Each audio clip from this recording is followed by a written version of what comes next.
নমস্কার বন্ধুরা, আজকে আমি আলোচনা করব কন্টেন্ট কনজিউম নিয়ে। তোমরা দিলে কী করো? ফেসবুক দেখো, ইনস্টা দেখো, এই ভুলভাল। ফেসবুকে কী পাওয়া যায়? ফেসবুকে ওই ভুলভাল ক্রিঞ্জ ভিডিও, মহিলাগুলো ড্যান্স করছে, ভুলভাল নেগেটিভ নিউজ, ভুলভাল বন্ধুরা শো আপ করছে, দীঘা গেলো, দার্জিলিং গেলো, শো আপ করছে, এ করছে, ও করছে। এই জিনিসগুলো যখন তুমি দেখো না, তোমার মাইন্ডটা খারাপ হয়ে যায়। মানে একটা ভিতরে একটা ইচ্ছা হয় কি আমিও ওই রকম হবো বা ওই রকম করবো। তো আমি কিছুদিন থেকে আমি এই ফেসবুক ইনস্টা কমিয়ে দিয়েছি। ভালো ভালো কন্টেন্ট কনজিউম করছি। ইউটিউবে অনেক ভালো ভালো কন্টেন্ট রয়েছে, সেগুলো কনজিউম করছি। আমি অনেক বুক পড়ার চেষ্টা করছি, বই পড়ার চেষ্টা করছি।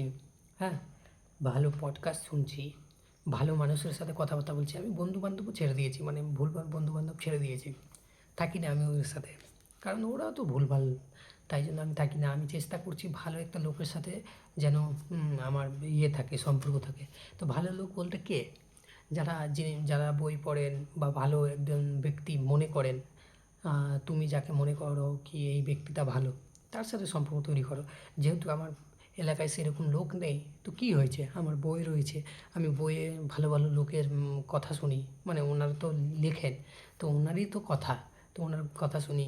ভালো ভালো লোক ভিডিও কন্টেন্ট বানায় ইউটিউবে, আমি তাদের ভিডিও কন্টেন্ট কনজিউম করি। দেখুন, যেরকম কন্টেন্ট, যেরকম জিনিস কনজিউম করবেন, সেরকম আপনি হয়ে যাবেন, ঠিক আছে?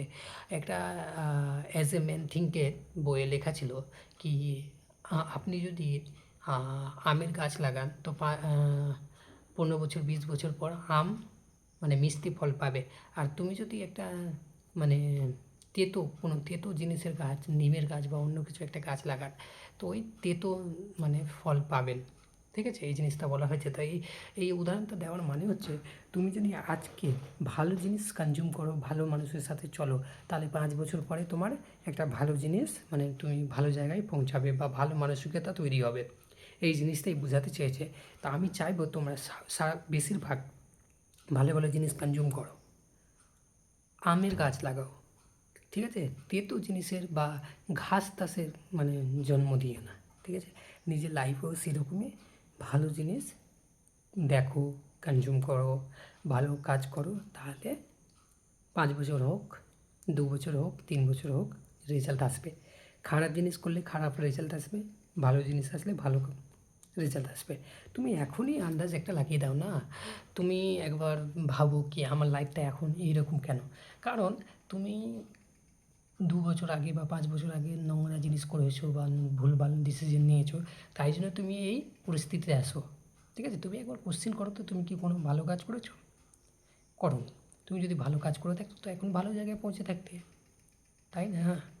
তাই জন্য বলছি ভালো কাজ করো, তাহলে 2 বছর পরে অবশ্যই ভালো জায়গায় পৌঁছাবে। এটাই আমি বলছি না ভাই, অ্যাজ এ ম্যান থিঙ্কের বই লিখেছেন জেমস অ্যালেন না কি বলে লেখক আছে, উনি বলছেন। আমার কথা কেন শুনবেন? উনি একজন লেখক, উনি অনেকজন ভালো লেখক। উনি বলেছেন, লাইফটাকে দেখেছেন ভালোভাবে, তাই জন্য উনি বলতে পারছেন। হ্যাঁ, তো উনারই কথাটা আমি এই ভিডিওতে আলোচনা করলাম, ঠিক আছে? তুমি ইউটিউবে সার্চ করতে পারো অ্যাজ এ ম্যান থিঙ্ক বইতে, ঠিক আছে? আর ভিডিও সামারি দেখতে পারো। ধন্যবাদ।